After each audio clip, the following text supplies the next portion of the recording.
What's up, guys? Welcome to that'sclassic.net. Relive your childhood. My name is DJ Sus1. Some of y'all might know me from, the clubs, touring the world with Mariah Carey, music I've put out, whatever. But right now I'm here joining you guys to relive your childhood, relive my childhood. And what the episode is about today is my top 10 Nintendo games, original NES games that you had to be familiar with if you were gonna hang out with me and be in my crib. Because I know a lot of people in the comments are gonna be like, you forgot this, you forgot that.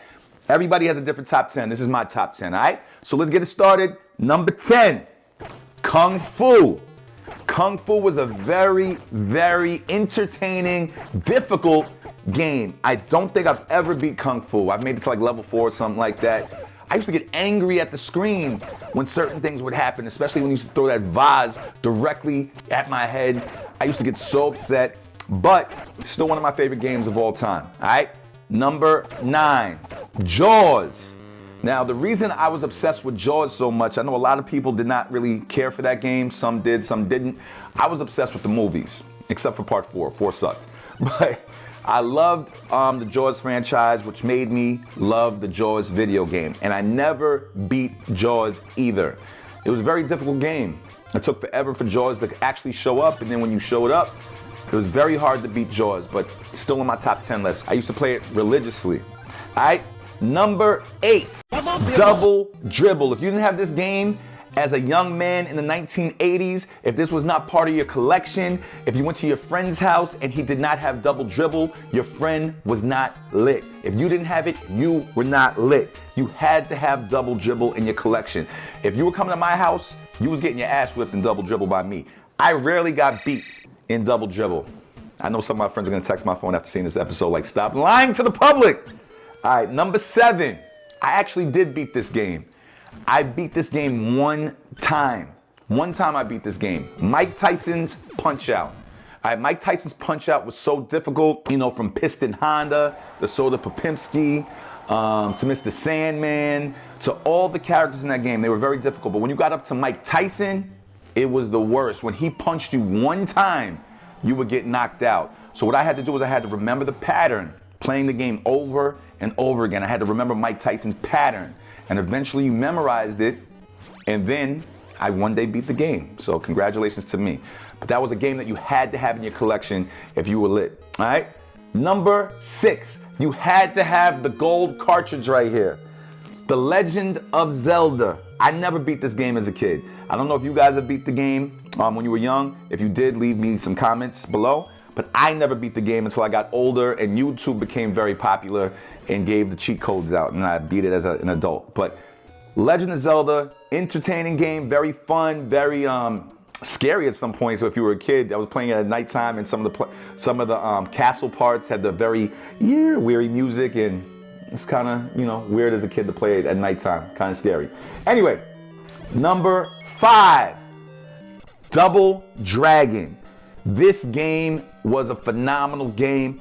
It should be in your top 10 list. If it's not, I don't know what to tell you. It's in my top 10 list. It was very violent. Now that I'm older and I'm looking back at it, it was a very violent game to play as a kid. The way the game starts is one of the guys just punches a girl directly in the stomach and kidnaps her, and then we have to save the day. Kind of violent for a young man to be playing at that age, giving out the wrong message, but still, it's on my top 10 list. Everybody had to have Double Dragon, all right? Number 4, Ninja Gaiden. I don't know if it's Ninja Gaiden or Ninja Gaiden. I know some people is pajamas, whatever. Ninja Gaiden, incredible game. I know I sound corny because I keep saying I didn't beat a lot of these games. I never beat Ninja Gaiden as well, but I played that game religiously with my friends every day in the basement of my father's house growing up. It was an amazing experience. It kept me entertained. If I wasn't riding my bikes outside, if I wasn't playing basketball outside, if I wasn't, doing something I wasn't supposed to be doing, we were playing Ninja Gaiden religiously. All right, here's my top 3, man. It should be on your top 3. Number 3, Mega Man 2. I actually beat Mega Man 2. I love Mega Man 2. I love how, you could choose which board you want to play. And there was no order of the board. You could play whatever opponent you wanted to play first. And it was just such an incredible game, man. Mega Man 2 kept me entertained. It was very difficult, though. It definitely took me months to beat. Did you guys ever beat Mega Man 2? Once again, let me know in the comments. Let me know if that's on your top 10. It's definitely on mine. Here are my top 2 games, man. Number 2, Super Mario Brothers 3.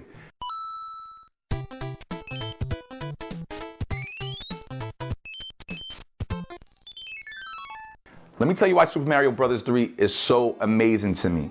Now, first of all, if you bought the original NES, it came with Duck Hunt and the original Super Mario Brothers. All right, right here.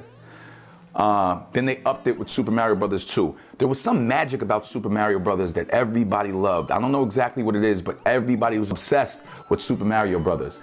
But when the movie The Wizard with Fred Savage came out and introduced to the world in a great marketing campaign Super Mario Brothers 3, when he was playing in the game on the big screen, on the tournament, in the movie, and they showed to the world how there was a raccoon tail that made Super Mario fly, it was like magic. The game wasn't out when I first saw this scene. It came out in the movie The Wizard. Some of y'all might remember that movie, some of y'all might not. Very classic movie with Fred Savage. If you've never seen it, go see it. But that was the way they introduced Super Mario Brothers 3 to the United States, and it felt like magic. And when it finally came out and we were able to do that on our own and make Mario fly with the raccoon tail and the leaf, it was amazing. And then you found out all types of other things and all the differences in Super Mario Brothers 3, like the frog outfit and you know, the whistle. It was different with the warps, with the whistle, the way they did it, and all the different boards, and how you could not go exactly to, you could skip boards, like you didn't have to go exactly to 3, you go to 4. It was dope the way they did it.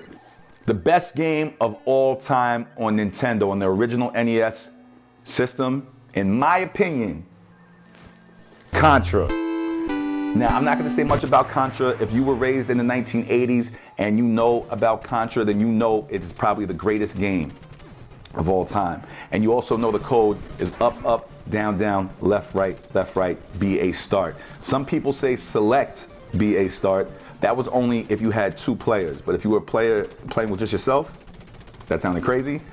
Up, up, down, down, left, right, BA start. And that would give you 30 men, that code. And that's just a game that everybody had. Everybody had this game. If you didn't have that game in your if you only bought one game besides the game that came with the Nintendo system, you had to have Contra. All right, and that is my top 10 games for the original NES system. I know you guys might agree with some of them. I know you guys might disagree. You don't have to attack me in the comments. Everybody has a different opinion of what their top 10 is, but these were my top 10 that if you're gonna hang out with me and my people, that you had to be aware of and that you were playing with, all right? This is thatsclassic.net, relive your childhood. Make sure you guys subscribe to our YouTube channel, click the bell, and hope to hear from y'all soon.